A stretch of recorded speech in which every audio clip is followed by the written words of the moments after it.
this week is Hypo Awareness Week, and as there's a couple on the panel, I just wanted to throw some last sort of questions, sort of not like long discussions, but just to summarize it really, if you're up for it. So we'll start maybe one question at a time. So this week I put a poll question up: do you have hypo awareness? And we've had about 142 votes so far.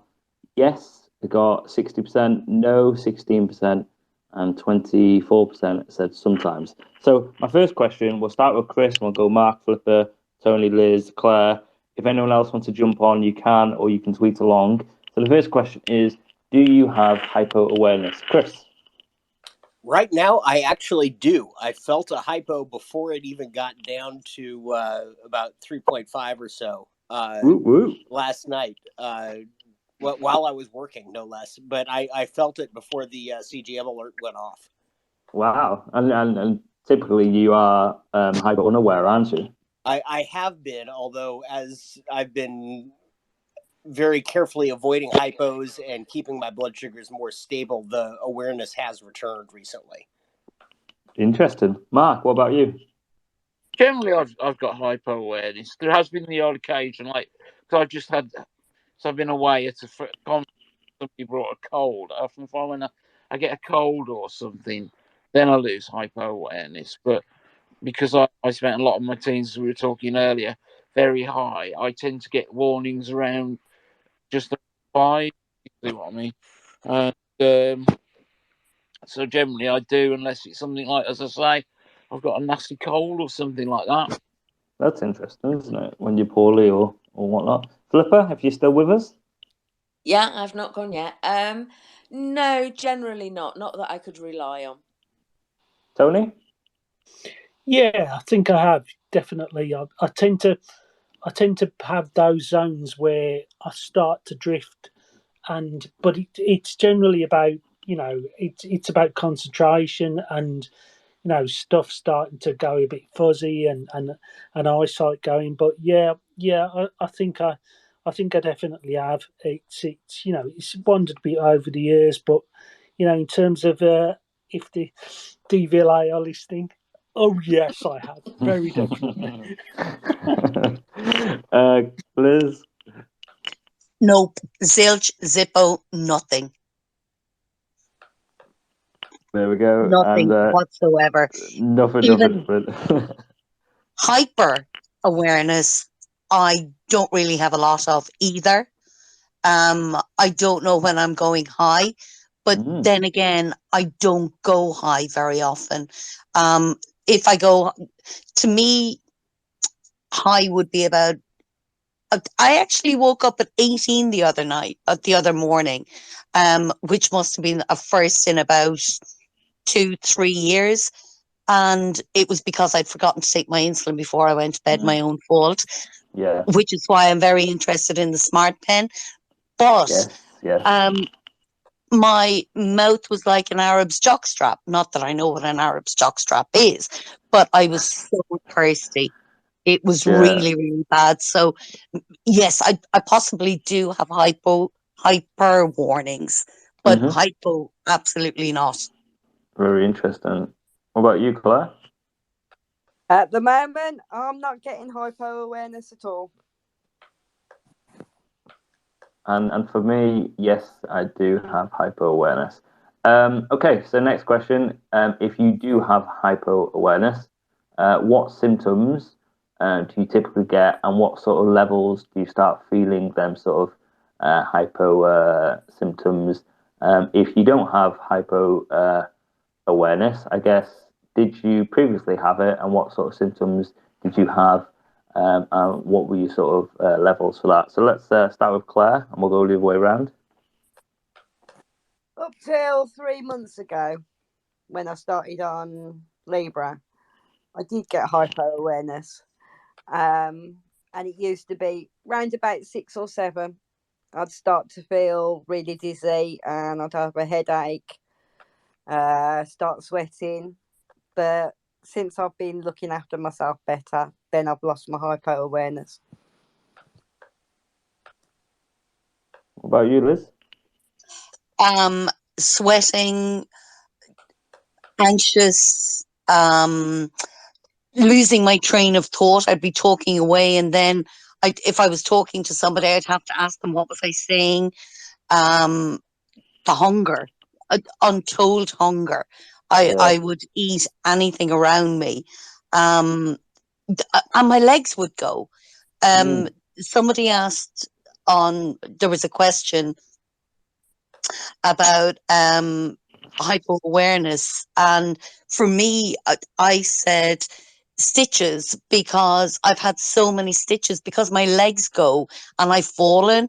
My knee, I cut it so badly, I couldn't go back to the UK after Christmas one year because I'd put a gash on my knee, and I think I had about 15 stitches. I cut my head open. So for me, they were pretty bad. But it was just, I was like Bambi. My legs would just go from underneath me, which was just really like jelly, weird. yeah. Yeah, that's exactly it. I mean, you know the way Bambi tries to stand, and I would just fall and just collapse on the floor. Wow. Scary, isn't it? Oh, terrible. What about you, Tony? You know what? I'd like to have them back a bit. Yes. I'd take them back if I could. For me, it tends to be on a sliding scale. Obviously, if the hypos are kind of rapid, but I'll know, I'll know at 4 or 3.5, and it tends to be little things more than anything else. Concentration, concentration. No, I'm joking, obviously. It tends to be a fading of conscious thought into, and so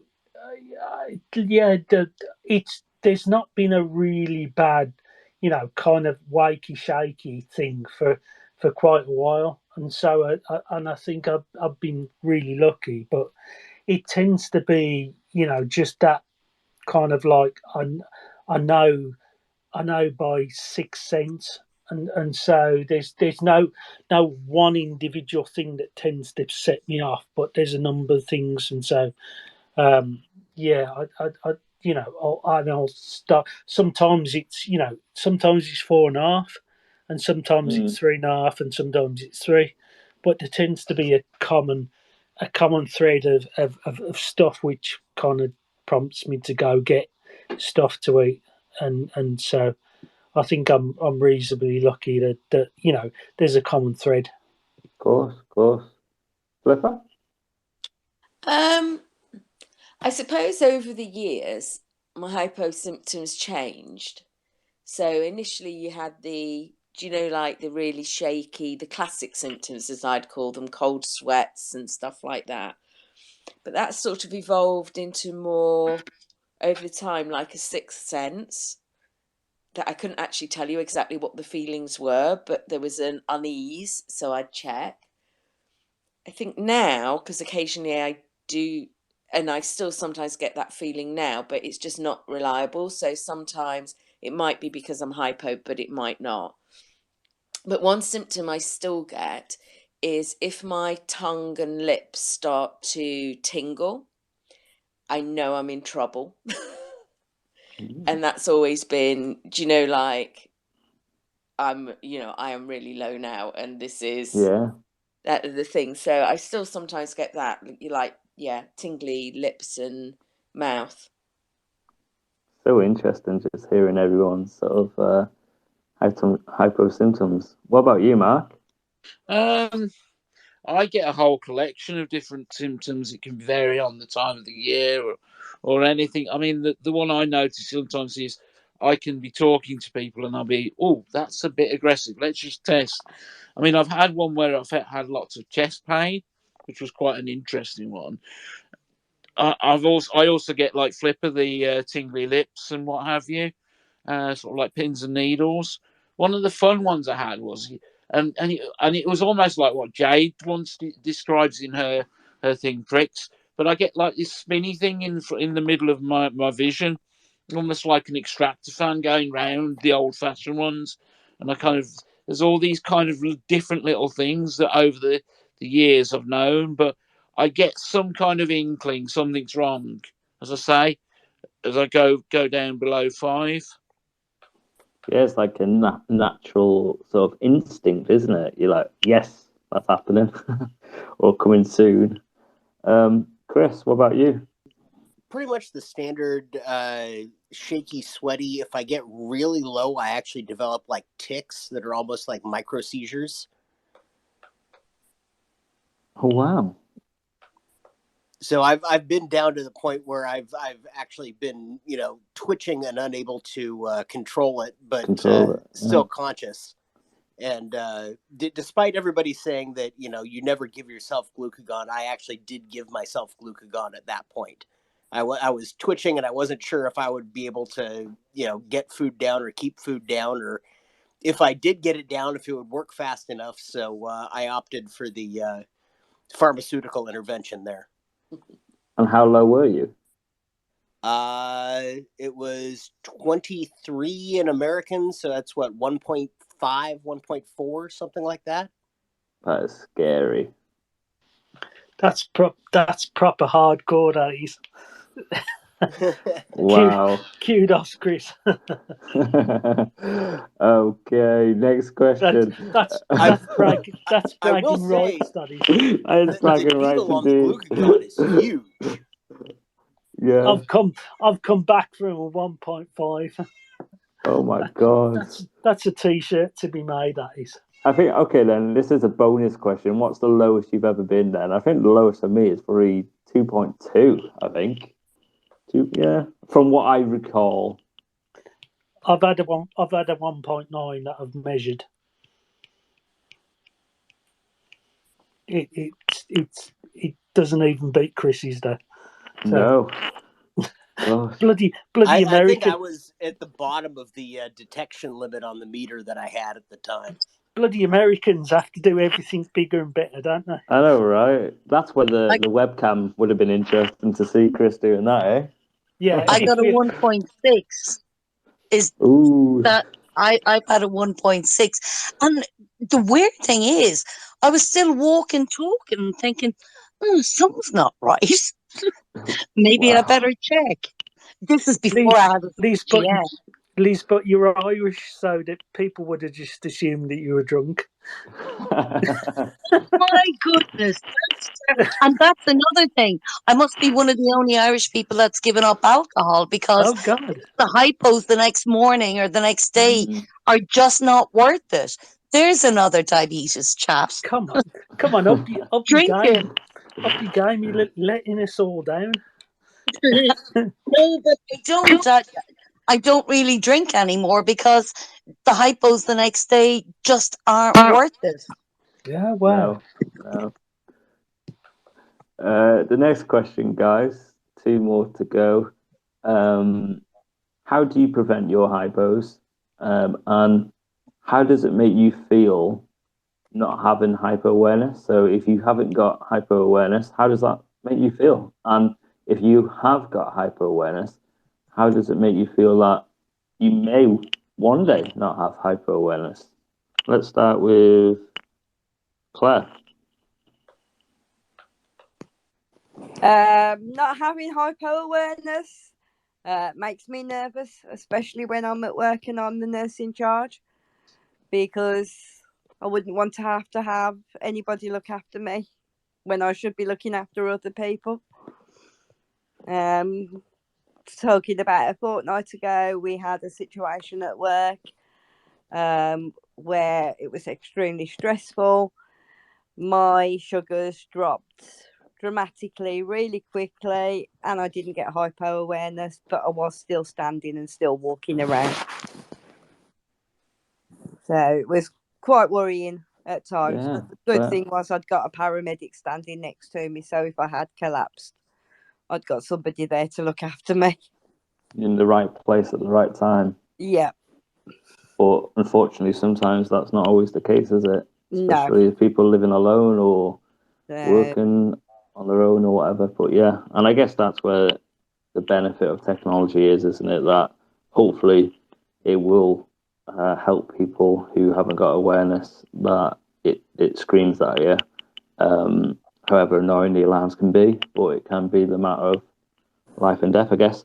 What about you, Liz?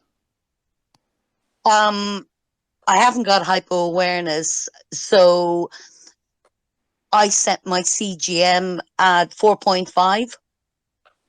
So I know when it's going down. If the arrow is pointing down the way, I normally take, here in Ireland, we get lifts, the lift drinks. So I know me drinking one of those won't bring me up high. Normally, if at 4.5, it'll normally bring me up to about 7.5, maybe 8. So if it's going down, that's what I'll take, a lift. If it's just 4.5 and it's just fairly steady and a cross arrow, again, because I haven't got the awareness and I don't want to go any low, I'll take maybe, again, I don't like jelly babies, but I like midget gems. You get them in Tesco's and they're lovely. So I'll have about 5 or 6 of them. What was the other question you asked there, Tom? How does it make you feel not having hyper awareness?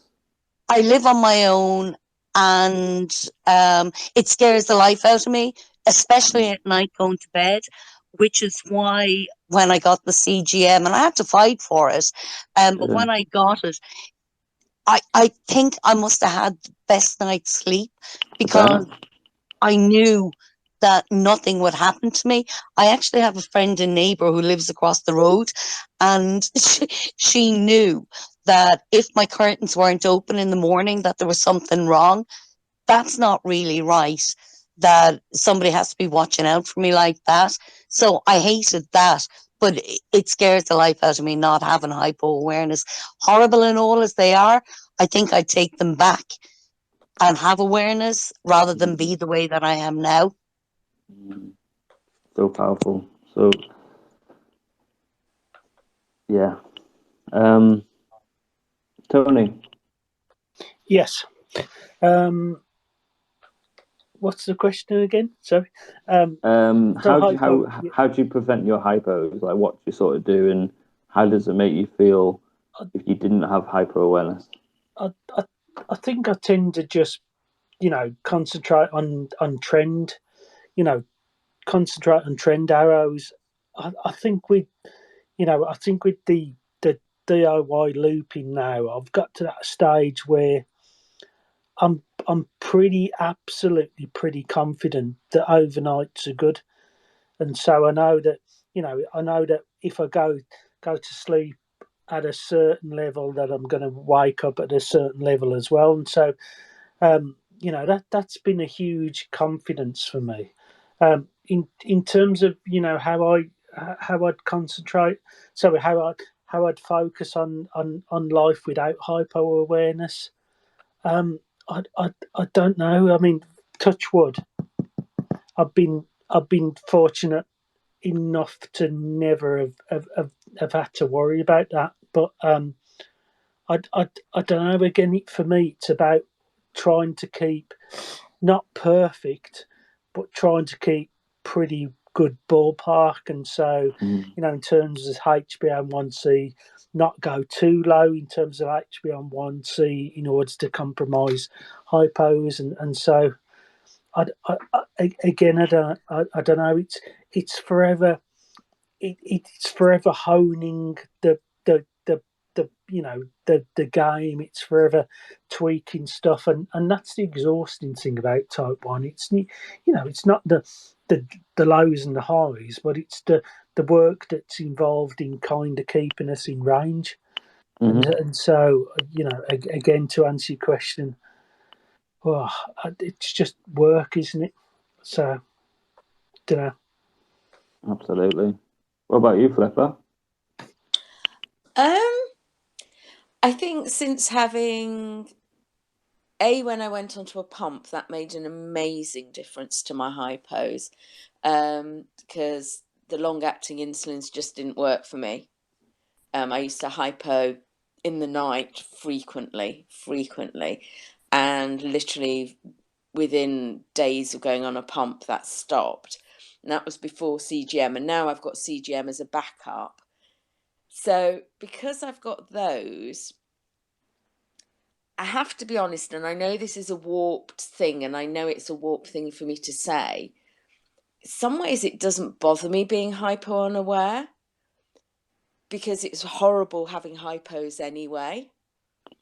And because I'm warned that I'm going low due to the technology, I rely on that without having the bad feelings. But I'm sure somebody could analyse me and tell me that that was a really wrong way to think. And yeah, I needed seeing to myself about it. But yeah, so I suppose I'm a bit like that I'm not bothered that I haven't got hypo symptoms, because I cope with it other ways and that works.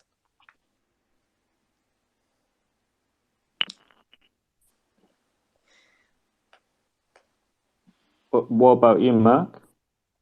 I mean,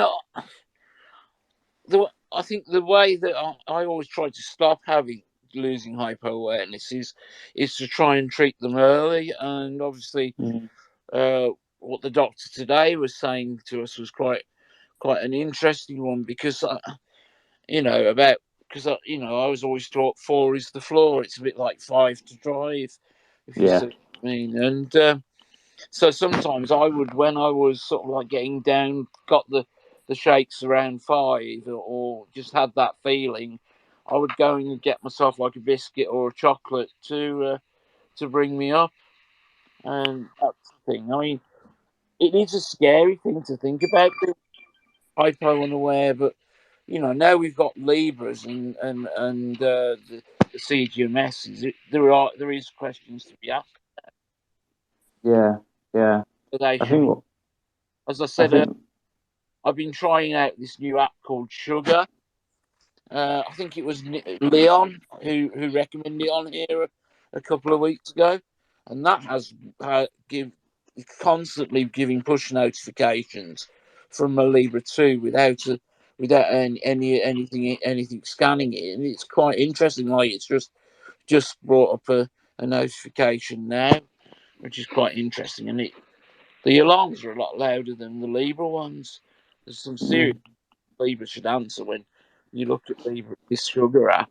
Why they when when all the apps start screaming at each other, competing for noise.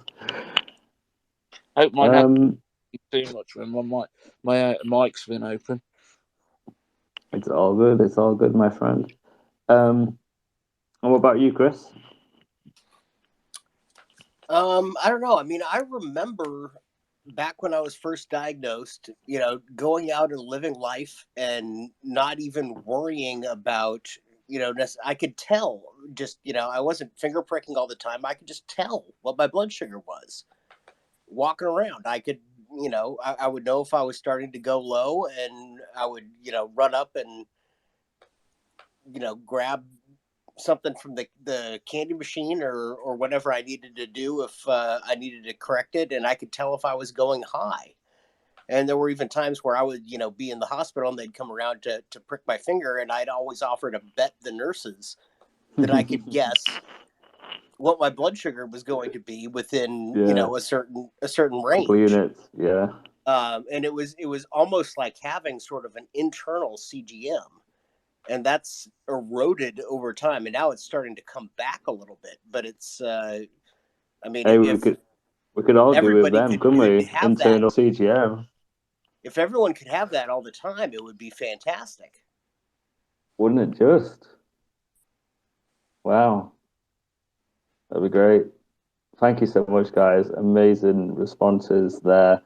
And the last question I wanted to ask is, how can parents and carers, so people, well, I don't know, your friends or partners, husbands, wives, people that live with you, like Liz said, her neighbor close by, how can they support people with diabetes, with hypos? Should we start with Tony? Damn, first. Oh God, I don't know. I think I've always been a you know, an absolutely independent, you know, in terms of supporting myself with type 1, you know, as a kid, I was always the same. And, you know, into my 20s through college years and 30s and stuff. So I want to maintain that independence of looking after myself. I think support is one thing, but, you know, assistance is another. And I know particularly a, a, a few years ago, you know, that change in DVLA questions about assisted hypos and stuff caught me out. And ever since, I've been really, really concentrating on making sure that I'm responsible for me. And so, you know, support is one thing, but there's, you know, there's that, you know, I want that maybe emotional support rather than physical support. And so I don't know. I think at this time in my diabetic career, quote unquote, I'm okay in kind of looking after myself, and anybody that wants to kind of understand what I'm going through is great. But it's that just a bit of a I'm okay, you know, I'm okay, you know, and stay back. So that's where, you know, that's where I've been for quite a while. It's and so, you know, the sport is for me at a distance, that's comfortable for me. So I don't know. So yeah, that's absolutely fine. What about you, Liz? I think I'm kind of the same as Tony. I think that type 1 diabetes has made me very independent, because I've always had to do a little bit more than the ordinary Joe to stay alive. And that's just the way it is. I am quite independent and I do my own thing. I live my own life. My friends and my family are aware of my diabetes and they know what to do if I am low or if I need help, and they're fantastic. It's my friend who lives across the road and she's also my neighbor.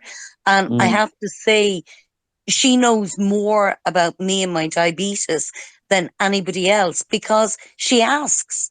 I tell people, but she would know as much about my diabetes now as I know because she's asked. We all have friends that and family and people that we're very close to, but they don't really want to know too much. So if somebody asks, I'll tell them. But it's also made me, as I say, very independent. If you ask, I'll tell you. You can also tell when people have enough of listening to you talking about it. So I just shut up. But yeah, I just kind of, if you want to know about my diabetes, ask me. That's the one question I would say to anybody who knows me. So if you want to know about it, ask me and I'll tell you what you want to know. That's what I would say. No, that's great. That's great. Marc? Oh, that's an interesting question. I think it's just be there. I mean, I've thankfully I've never really had any real major things. The last time I ever had one was where I really needed help. Where I needed help was back when I was trying to use Ally to lose weight, and that really caused a big hypo, which was quite fun. But then again, it was just having somebody to sit there with me, if you see what I mean. Because generally, when I catch things too early, I think, for some of what was said tonight, and it's just being there. I mean, and I think there just needs some more general awareness of what to do. I think I said it a couple of weeks ago. I was once on a train, and somebody collapsed. I thought, is this going to be diabetes? And just to see people trying to inject insulin, and it's like, because I'd had a long day at work, I was like, oh, do I get involved? When they started saying, we need to inject him, No, you bloody well don't. Excuse me for that, but you know, and we talked about that earlier on, didn't we? And I yeah, said about my wife and people who I've worked with, they associate, oh, Tom, he injects insulin, so that's what he does. And then if he needed it, if he was unconscious or whatever, their gut feeling is probably, oh, he needs insulin. So it's that education, isn't it, and talking and spreading that awareness of it, and just like you say, someone being there to help. I think it's just. I mean, one of the things I found that's quite useful now is you can get these things off Diabetes Supply, which are called Hypo wallets, and they have 2 glucogels and the lift shots and diabetic chalk, which I find a lot nicer than the dextro tablets, which are quite useful, and they're bright red and they have Hypo wallet on it. Well, that's cool. You got one? Yep, I've got a number. One in my car, one in my camera bag, one in my normal work bag. It's just you have to send a picture. I'll try and tweet a picture of it of one. Yeah, tomorrow, whatever. Yeah, good man. On Mr. Amazon as well. What about you, Flipper? How can parents or carers support people with diabetes with their hypos? I suppose I'm a bit like, I deal with it myself. I've been very lucky that I've never totally collapsed. So I've always been aware to do it. And the only time I would say is if I say I need help, then just do what I ask. Yeah, and exactly. Listen. And my other thing is, when I know I tweeted it, like, I haven't got glucagon at the moment. In fact, I think the only time I've had glucagon was when I've backpacked around a few places. And if I knew I was going somewhere really remote, I would have glucagon with me because they ain't getting any medical attention to you that quickly. But other than that, I'm sort of much prefer, and in circumstances where, like we're saying, through lack of knowledge, people might think they're helping, but they're not. And I think one of my thing is that I tell people, if anything happens and I'm not conscious enough to tell you what to do, just call an ambulance. Because I think I'm then giving them permission to do it and not having to think, oh, I should be able to deal with this. And also I feel safer because I've never had an ambulance, but if they turned up, I know they would know what to do. So I'll give you an example of that. So I was on a first aid course at work and I had a hypo, and the first aiders, St. John's, had absolutely no idea. And so the ambulance guys turned up and they absolutely ridiculed the St. John's guys because they had no awareness of hypo or hyper and stuff, and they took me off to Heartlands, and you know, it was a running joke in the ambulance after I'd come round about, you know, how useless the St. John's guys were, and this was first aiders. And so that learnt me a lesson about, ever since, whenever I've started a new job, I've told people what my condition is and how to treat it. And if I ever drift off or lose it, you know, start to get a bit, you know, that's what happens. Knowledge, you know, it's knowledge is key. Warn people, you know, because in the same way that if you're, you know, I've got, my daughter's got a nut allergy, in the same way that people know if she has a reaction, get the EpiPen out. And so that's a key thing, you know, just make people aware, and that puts then you into control, in my opinion. That's it, exactly, Tom. I would be the same. When I start new jobs, I did quite a lot of contract work. I told people as well that I had type 1 diabetes. If I seem a bit odd, well, more odder than normal, I always carried Lucozade at the time to just make sure I drank it. Chris, coming to you last. Bring me what I ask for is generally how I would answer that. Obviously, knowing that, giving more insulin is not going to help.